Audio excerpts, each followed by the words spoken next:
Salut YouTube, on se retrouve pour une nouvelle vidéo. Cela fait de longs mois qu'on l'attendait et ça y est, enfin, le MotoGP a dévoilé sa toute nouvelle identité. Et pour le coup, c'est radical. Nouveau logo, nouvelle police d'écriture et tout un tas d'autres choses qui feront que le championnat aura une toute autre allure en 2025.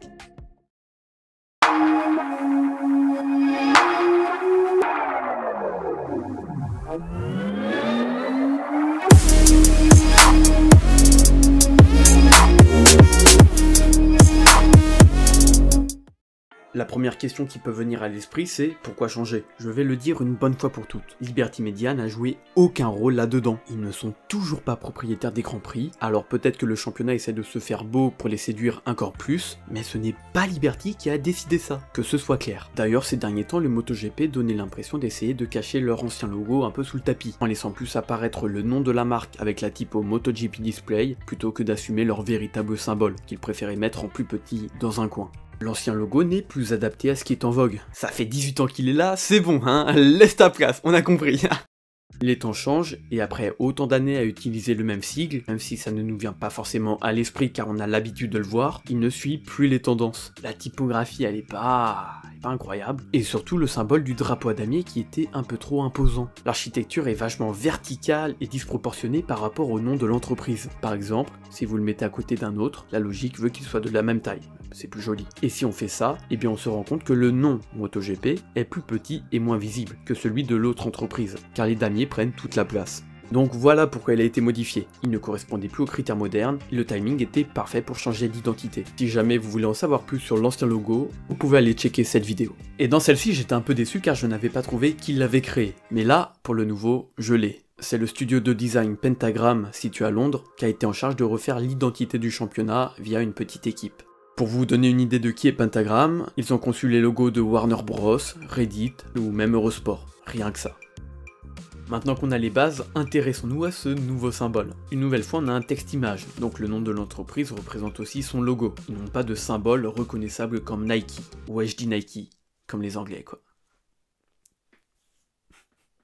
À première vue, on pourrait se dire qu'il manque de couleurs. Mais ça n'est pas vraiment utile d'avoir un logo multicolore, puisque si on la pose sur des fonds, comme on a pu voir passer, eh bien il ressort très bien dans son coloris actuel. Et le mettre avec du rouge, comme c'était le cas avant, ça n'aurait pas donné cet aspect. Il serait difficile de le distinguer.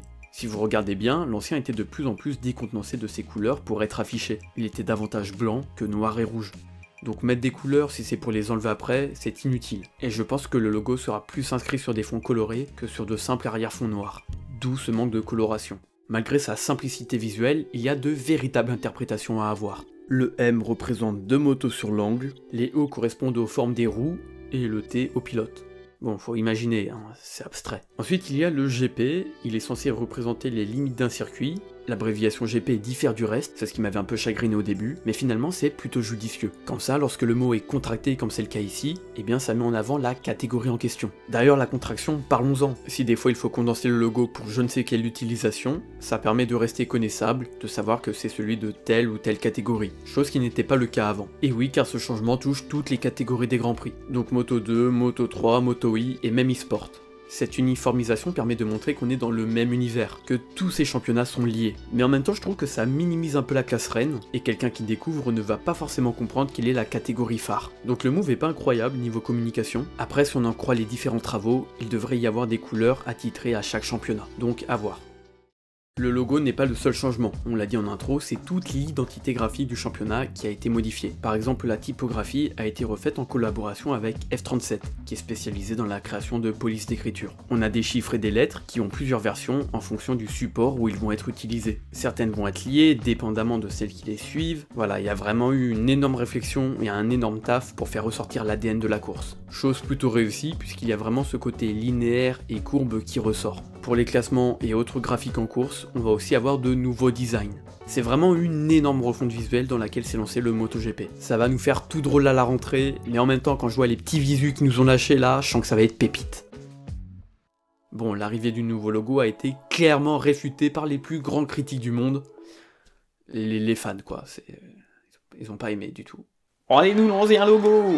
Et même moi au début j'étais réticent. Faut savoir qu'il a été leaké une journée avant sa présentation officielle. Et du coup il nous est apparu comme ça, juste sur un vulgaire fond blanc, c'était horrible. Je m'attendais à un truc épuré, là-dessus pas de problème, mais comme ça je le trouve vraiment moche. Le GP qui est différent du reste du logo, les lettres qui avaient l'air d'être faites par un enfant, enfin on aurait dit un truc des années 90, j'étais pas du tout fan. Mais comme on dit, y a que les imbéciles qui changent pas d'avis, même si moi quand je change d'avis après je reste imbécile, mais bon ça c'est pas grave, c'est un autre sujet.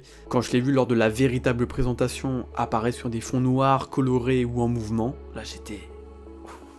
Waouh, c'est quoi? C'est un banger là, ils nous ont... Waouh. C'est comme si je l'avais redécouvert. En examinant en détail, en comprenant pourquoi il a été fait ainsi, j'ai commencé à de plus en plus l'apprécier. J'arrive vraiment à percevoir ce côté moderne et technologique qui représente notre sport. Par contre, le petit bémol, c'est vraiment l'écriture qui me fait trop penser à celle de la F1. Et je trouve que le MotoGP perd son identité là-dessus. Ça reste sympa, mais je pense que je préférais l'ancienne. Après, faut que je m'y fasse aussi. Franchement, on a de la chance car niveau graphisme, le MotoGP est au top. Il arrive à rester moderne, bien qu'il soit dirigé par des papis, et que sa fanbase, bien qu'elle se rajeunisse, soit encore assez ancienne. Et nous lâcher des graphismes aussi propres, c'est ultra important pour un sport, je trouve. Ça montre à quel point il est moderne. Ça donne plus envie aux gens de s'y intéresser qu'une discipline qui semble ancienne.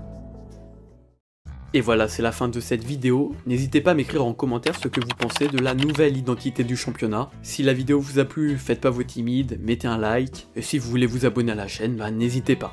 Sur ce, je vous laisse. Ciao. D'ailleurs, nous aussi, on va changer de logo. J'ai envie de couleur, tiens.